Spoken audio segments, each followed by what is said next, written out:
dealing with 8-bit unsigned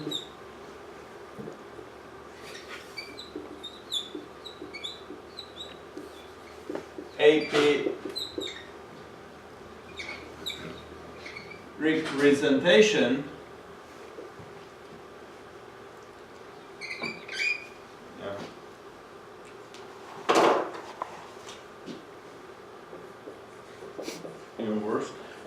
we will deal with the 8-bit representation of an image, and we said it's unsigned because what's the meaning of unsigned? Only non-negative numbers, which means that they are all greater or equal than 0. And what is the 8-bit represent?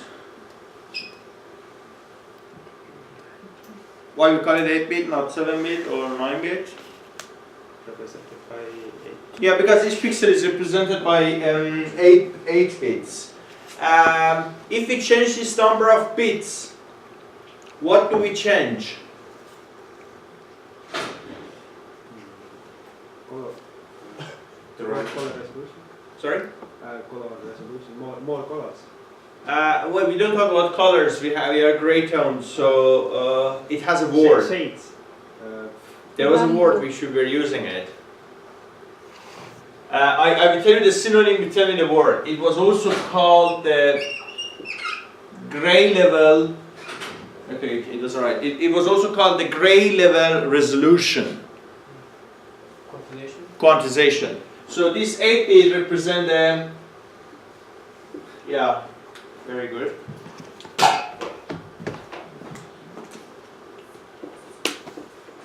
Quantization. Now, unsigned 8-bit. What does it mean? Which numbers can we represent now?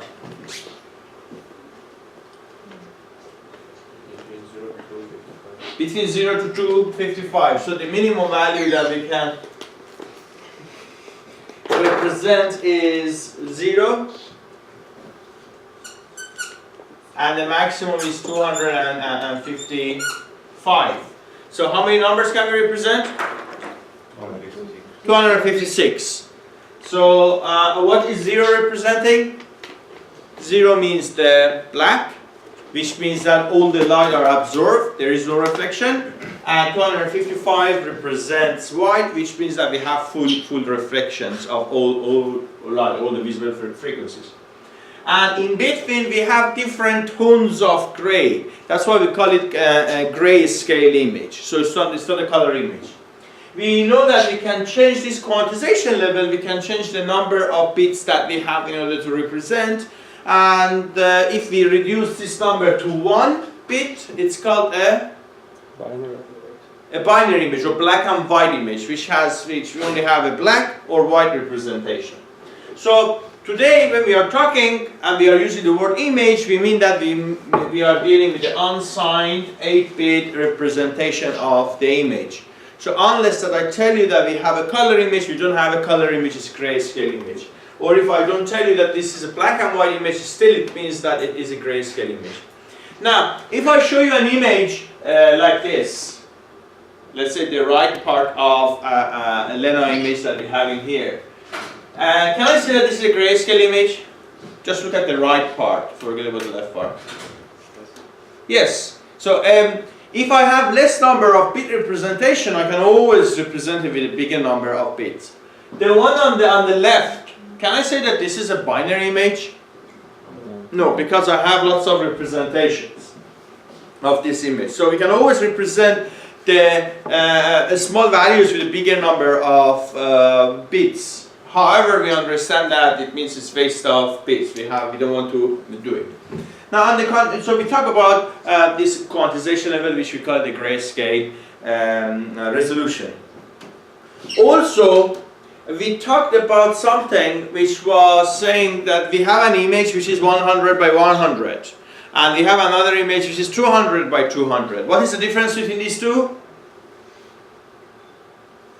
Let's say that we have a picture of Lena, it's 100 by 100, and we have the same picture of Lena, which is 200 by 200. What's the difference between these two? Different number of pixels. Different number of pixels. Now, if we have different number of pixels, it means that we have different, which is called spatial resolution. Which term was associated with the spatial resolution?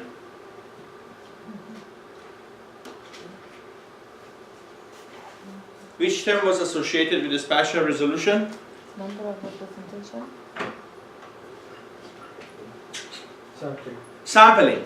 So we had sampling and we had quantization. And if you remember, we said that in order to make something digital, we need to have, first we have to do the sampling and then we have to do the quantization. So what will happen is that we have discrete value with a finite value assigned to each of these locations. So we said that the digital image is, Martin, can you go and ask the lady there if they have a proper marker? I don't know why I forgot to bring the markers. We said that if we have an image, a digital image, basically we have a function of 2 dimensions, which is represented by f, x, and y, if you remember. We say that these x and y are known as coordinates of the image, right? And the f, the value of the f, is telling us what is the intensity value, which is a value between 0 to 255. Then we said x and y are actually determined by this sampling. So if we have lots of these x and y's, it means we have a very big image, and it means that we have higher resolution compared with the one which we have less number of x and y's. In other words, we have limited number of pixels. Now we can have different spatial resolution. So if something, if an image, let's say, is 200 by 200 and one image is 100 by 100, thank you very much. So imagine that we have I1, which is 100 by 100, and we have I2, which is 200 by 200. So we do understand that this one has higher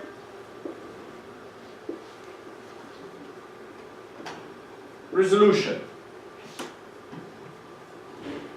We assume that they are of the same scene. They are of the same scene. They are showing a picture of Lena, right? Now, question is, what can we say about the quantization level of these 2 images? Which one has, if you remember, we said the quantization means the grayscale resolution. Which one has higher grayscale resolution? It's not known. I2. It's not known. It's not known. Thomas? We can't say. We cannot say, because there is no correlation between the spatial resolution and grayscale resolution. In other words, this one can be a binary image, and this one can be an 8-bit image. Or this can be an 8-bit image, this can be a 16-bit image. So by looking at the spatial resolution, we cannot judge anything about the quantization level or the grayscale resolution. The same is valid. We can have something which is, let's say, binary, but the resolution is very high. So by looking at this grayscale resolution, we cannot judge anything about the spatial resolution. Now, towards the end of the lecture last week, we said that now what we want to do is we have this different sampling, we have different spatial resolution. We want to see if I have a 100 by 100 size image, how I can increase the number of samples, how I can increase the spatial resolution. So I want to talk about making an image bigger, right? Making an image smaller is easier task in It's easier task because why it is easier task? Why making an image? Why making something smaller from representation point of view is easier than making something bigger? Because you're just erasing the pixels, or It's easier to erase pixels than to generate something when the stretching is bigger. Why? You just reword my question. Because when you're making it bigger, then you have to figure out what you're going to put in place of what. Yes, when you want to make it bigger, you have to approximate, you have to estimate. But when you want to make it smaller, you don't need to do it, you just kill the values. You just kill the values. So, in other words, you do not need to calculate whether the value which will be left is a correct value or not, because the values is definitely the correct value. But when you make it bigger, you never know if you get a correct value or not. So we always approximate. Although your approximate might happen by chance that to be an exact value, but it is always an approximation. Okay? Now, so we want to talk about image resizing. By resizing, we mean that we want to talk about how we can make an image 100 by 100 to 200 by 200. So we want to make it bigger. This is called digital zooming. You know, you have a camera, and usually they say that the optical zooming is, let's say, x5 optical zooming and x, I don't know, 10,000 digital zooming. Now, what is the difference between the optical zooming and digital zooming? Optical is made with lenses. Optical ones is something that the physicists do, and they do it with the lenses. And when you zoom, you get exact value. Like a microscope, you zoom and you see exact thing. You are not approximating. With the digital zoom, you start to approximate it. That's why that if you use digital zoom, you will start to see that if you zoom more, your image will become blurred, more blurred, because we are losing lots of high frequencies, lots of details of the image. Which one is cheaper? Digital one, because you just sit down and write a code. I mean, some mathematician developed some kernel for you and you use it. But for the optical zoom, zooming, optical, let's say upsampling, what happens is that we need to have a device. You need to build lenses, high quality lenses, so you have to pay for the materials, you have to pay for the location to put these lenses, so you see that we have lots of limitations. Now in this course, of course, we will talk about the digital zooming. We are talking about how, by using some mathematical model, we can understand that if we resize the image, how it should look like. So we are expecting, and you will have the first homework on that, but we are expecting to see that as you are zooming more and more and more, the image will become blurred and blurred and blurred. In this course, again, we will see the reason behind it, and we will see some methods which we can use in order to reduce this amount of blurriness. But right now, in today's lecture, we want to just simply see how we can make something big. Now, we go to the slides, we will talk about these things in the slides, but before that, let's ask a few more questions. Let me ask a few more questions from you. So we want to do the zooming in other words, we want to do the upsampling. And what happens is this. We have this point, and we have this point. Let's call it pixel 1 and pixel 2. And we know that they're all over. Now, if I want to make it bigger, what happens is that I have to put some value in between, right? Because I want to increase the number of pixels. Let's say I want to put 1 pixel between these two values. So I want to put 1 extra pixel in here. So this will be an extra pixel, which we are estimating it, which we are approximating it. Now, how can I do this process? What is the first step? Average between two. What is the first step? There are actually 2 steps in order to do it. Step number 1 is? Get the values for dollar. This is step number 2. the pixel 2. Step number 1 is that make the location. First we have to create a location because we want to put it there. So we create a location, and then the step number 2, as all of you said, we have to find a value to put it in there. Now, from physics or chemistry, you may remember if we have 2 data, in order to find what is in between, we can use something which is called interpolation, right? So interpolation means that you know 2 data and you want to see what is in between.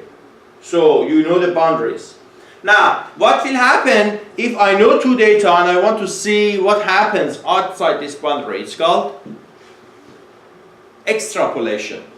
So we have interpolation and we have extrapolation, and here we are talking about interpolation because what happens is that we know the pixel and we want to approximate or estimate what are the other pixels in between. Now, there exists lots of methods. What is the easiest way if you want to say that I want to put one pixel in here? What is the easiest way to do? Average. Average is very complicated. I have to add two numbers and then divide it by 2. I have a cheaper way. 0. No, put P1. Because if you put 0, what happens? You can see, you will start to see your image bigger, but with lots of black lines in between. Okay? So the easiest one is to just copy this point or this point into here, and you will see I will have an image. This is not a good image. It doesn't look very nice, but it's big. You don't have those black lines. The second easy way is what you said. I can average it. I can average the value and I put it in here, whatever it is. Or I can start to do this. I can say that let's not only look at the P1 and P2, let's look at my neighborhood and see how the things change and start to, let's say, fit a surface. Let's say first order or second order or third order function by looking at the neighbor, and then accordingly I decide what should be the value. So today we will talk about this type of functions. Of course, in this course we do not develop any mathematical models. We use what is available, and we will see what are available in your hand from a mathematical point of view. So we want to talk about interpolation. So we will talk about zooming, what zooming is. The word zooming or upsampling means that we have an image with size p by q, and we want to make it by size n by m, where n by m is bigger than p by q. We can resize it twice more, 3 times more, 1.5 times more, and so on. So we want to see that what are the techniques which we can use in order to do it. But as I said, in order to do this upsampling, this zooming, we need to do 2 steps. Step number 1, we have to create the locations. So we put what are the locations that we want to create based on what is the size. If you want to make it twice bigger or 3 times bigger, you put the locations. And after you do it, what we have to do is we have to fill those values. Now, why making the location is important is this. If I want to make an image, let's say twice bigger,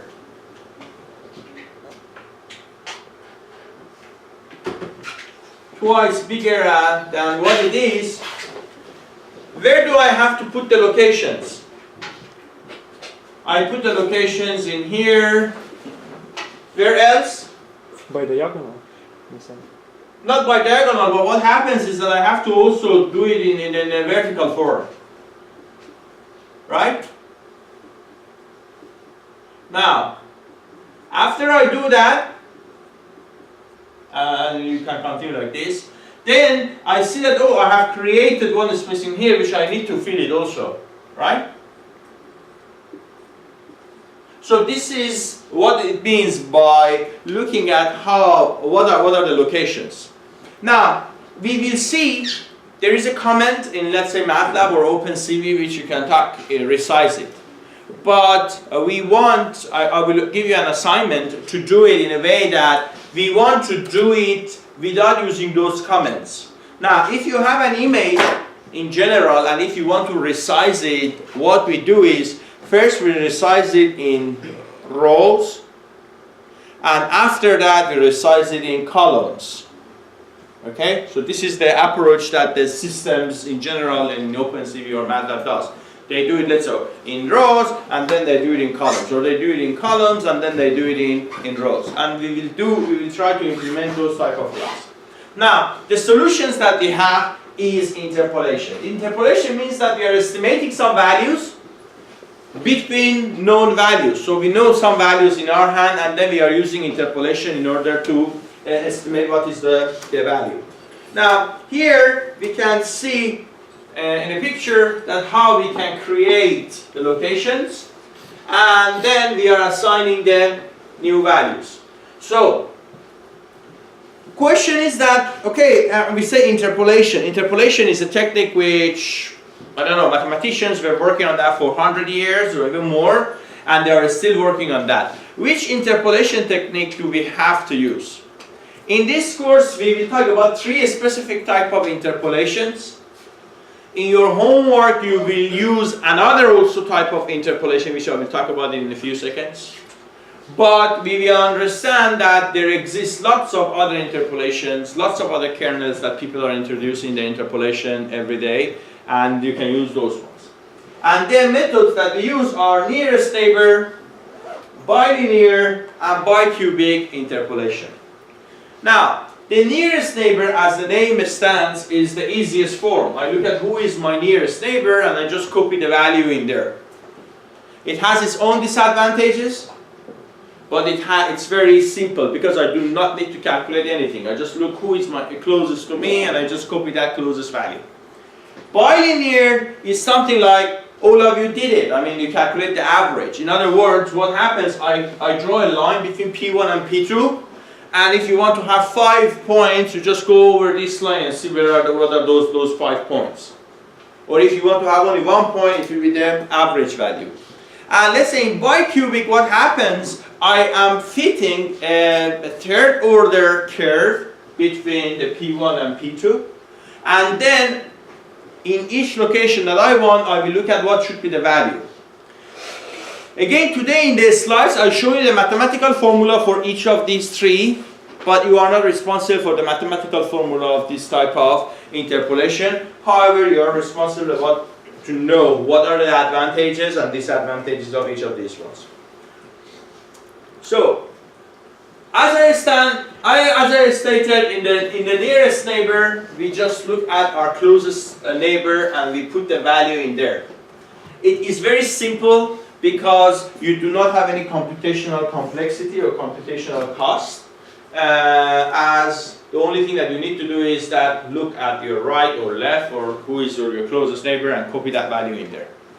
It has very bad visual effect. When you look at it, you don't like it because you start to see something which is called blocking effect. We will talk about that problem again today. Bilinear. What happens that we look at a 2 by 2 neighbor and we try to fit a linear equation between the pixels that we have in order to find out what should be the missing one. Like if we have these 4 values, the bilinear tells us to find basically the average value in order to put in that location that we are looking for. Or if we have only 2 values, we just put the average value in the point that we have. And in the bicubic, because we need to fit the order 3, so we look at actually a bigger neighborhood, a 4 by 4 neighborhood. So it means that the value that at this location only does not depend on my 4 neighbors that I have around myself.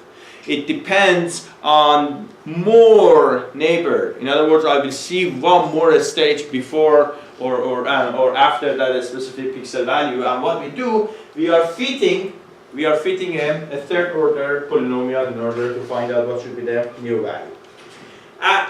We said we will use this one, but actually there exists lots and lots of methods. In 2004, there was a very good survey paper which talked about lots of other 12 more different interpolation methods, and here you can see the name of them. Here you can see the name of them, and it is 2004, which means 12 years ago. And I can tell you that there have been lots and lots of more other kernels which have been recently developed. It's just for your information, it's available in the slides which you can see. Now, here we have results of applying nearest neighbor, bilinear and bicubic in order to make a 128 by 128 image to a 1024 by 1024. And in order to exaggerate it better, in other words, in order for you to be able to see what are the effects, I even use a smaller image. I use a 64 by 64 and I make it 1024 by 1024. Now, let's look at the images that we have and see what they do. Okay, when I am using a nearest neighbor, when I'm using a nearest neighbor, what happens is this. I'm copying a neighbor, right? I'm copying a neighbor. 64 goes to 1024, so it means it has been enlarged how many times? 2, 4, 8 times, right? So it means that what happens is this. I have one pixel, P1, and I am creating 1, 2, 3, 4, 5, 6, 7, and then I have P2, and I do the same thing, and I have it all in here, right? So, can you tell me that what with the nearest neighbor, what is happening? Previously I had an image which was P1, P2, P3, P4 and go like that.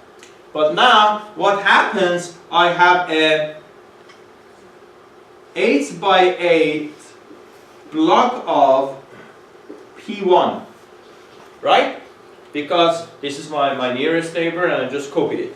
So because I am just duplicating or triplicating, or I don't know, 8 times making copy of the neighbor that I had, so what happens, I start to see that I have a blocks of similar pixels. So you see, it's like that I'm converting the image that I have into lots of block parts. It's bigger, in other words, all this image have the same number of samples, but this one, as you can see, start to have lots of blocking effect. Now in the bilinear and bicubic, when you compare, you see that we do not have the blocking effect definitely. We do not have the blocking effect definitely. But as you see very visibly, both of these images are very blurred. In other words, you cannot see where the edges are. You do not see where the body, you cannot draw a line to say that, okay, the body has been separated, let's say, from background or from some other things that we have at this specific point. Right? You do not see, well, if you want to draw a line that to say that, you know what, the body is actually here, this is the border, you can't, because this is a part which we have kind of shadow or blurriness, right? So this one, then you compare these two, well, I mean, this is not a very good image, but if especially you look at the rock, you will be able to see more details in the bicubic than bilinear. In other words, bicubic actually try to preserve more of the information and have less blurring compared to bilinear. Now, advantages and disadvantages of the techniques that we have. In the nearest neighbor, as I said, it's very fast. There is no need to do any computation, any process, any calculation. You just copy the values. So it's absolutely very fast. But it produces lots of blocking problem. And then, now this blocking problem, we call it problem, which means it is a problem. However, we do not have an issue for some specific images if you are using nearest neighbor. For example, imagine you have taken a picture of the whiteboard with a very uniform illumination, and you want to make it, let's say, 5 times bigger. All the pixels are 255. If you use bicubic, you will get all the new pixels 255. If you use the nearest neighbor, you still get the same thing because all the pixels are the same, right? So it means that now the question is that which one is cheaper. So for this specific image, you see that nearest neighbor is much better. Or imagine that you have, let's say, a checkboard and you need to make it bigger. You will see that, oh, if you are using the nearest neighbor, it will be okay. It will be very fast and you don't see the blocking effect. But you have to keep this one in your mind. The few examples will not be enough in order to generalize and come with the rules and laws. So if you have some specific image, we can use the bicubic. Otherwise, it is not good. It's a doomed method. We don't want to use it. Whereas in the bilinear and bicubic, you will see that the images are not blocking and they are smooth enough. In other words, it's called, they have the anti-aliasing. And when you compare the bilinear and bicubic, we see that the bicubic is slightly sharper. But of course, computational complexity-wise, bicubic is more expensive than bilinear. Well, if you run it on a very slow computer, it will take maybe, I don't know, one microseconds, 1 milliseconds to do any of this process with our current power units. So they are very I mean, we cannot say that, oh, this takes 10 seconds and this one takes 1 second. By default, in Photoshop, in any application that we have, and when you are zooming, we are using actually bicubic interpolation. So it's a very default thing that we use. Now, I said that we have this blocking effect, and as you notice, I have the red words which are being used. And it is called aliasing. Now, what is aliasing? Have you heard of aliasing? You know what happens is we assume we have a very big size image already, and when you make a 100 by 100 image, it's like that you are done sampling from this image, the big one. And then when you are upsampling, you try to get to this huge big image. It doesn't exist, but I mean we try to get to that one, right? So the question is, with the aliasing is, if I want to have a very big image and I want to make a small image, what should be my sampling rate? In other words, if you know a little bit about signal and systems, and if you know about communication, when we are talking, like I'm talking and you want to record my voice on your digital recorder, or you want to save my voice on, let's say, CD. So what happens from this analog signal, you have to sample, right? You have to sample. The question is that, how frequent do you have to sample? There was a theory called Nyquist theory, which tells us if you want to sample and you want to reconstruct it, we should have the what's called the sampling rate. It should be greater and equal than the maximum frequency which is available in the signals that we have. Do you know Nyquist theory? Have you heard of Nyquist theory? I mean, if that is sorry. It should be actually twice bigger than the maximum frequency that we have. I didn't say the word twice, right? At the beginning. Okay. It should be twice. I mean, the Nyquist theory says this. If you want to sample a signal, it doesn't matter if it's a 2D signal or 1D signal, and then you want to use this sample to reconstruct the signal, the original signal back, the frequency of sampling, like the frequency that you have to go and sample from your signal, it should be bigger than twice of the maximum frequency that you have inside your signal. And it is known as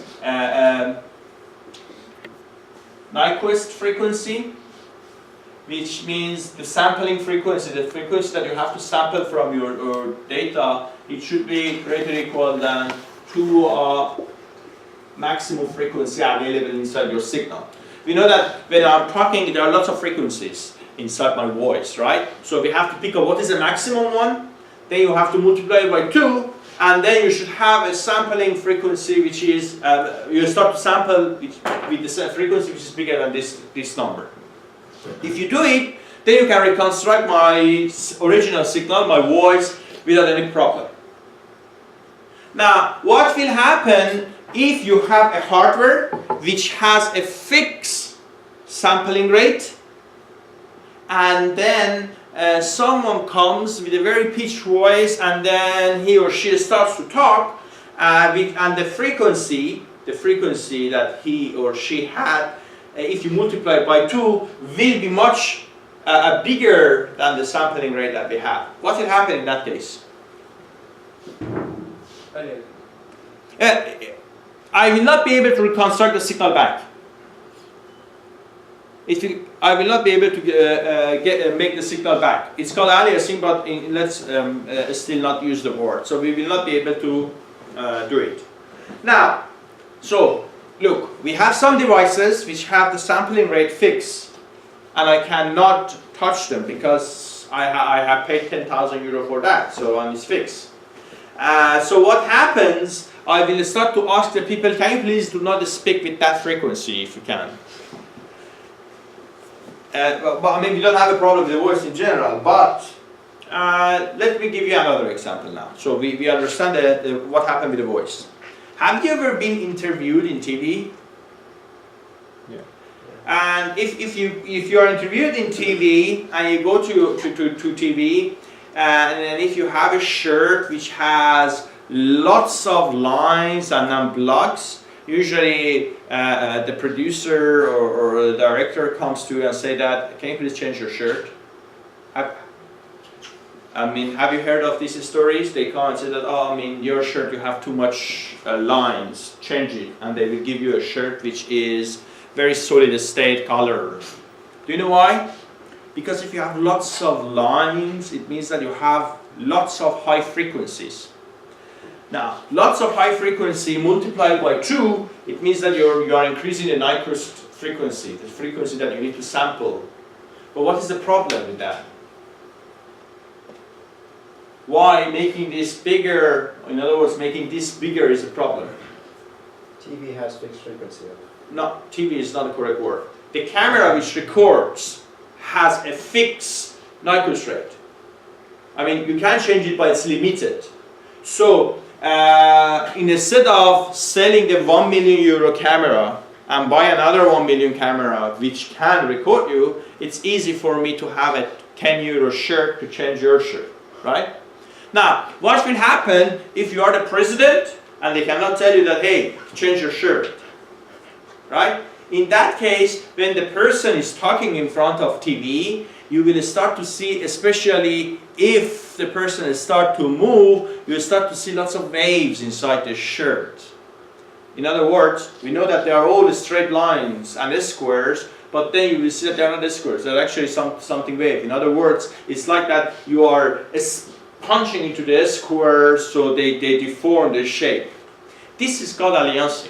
This means that I am not be able to sample more. Of course, now we have a better cameras, we have these HD, full HDs, which you will be able to sample much higher, so you don't care about those shirts. But what you can do is find a YouTube video which has the shirts with lots of these lines, and then first choose the quality like 240 or I don't know, 140, whatever, what is the minimum one. Watch the video, then you see the aliasing on the shirt, then change it to, I don't know, 1078 or whatever they have, and then you will see that, you will be able to see all the lines, there will be no problem.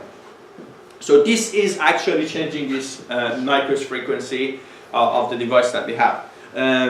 Now, this is called aliasing, and it is very bad because it's artifact. We don't want artifact. We are using interpolation. We are already approximating it. In other words,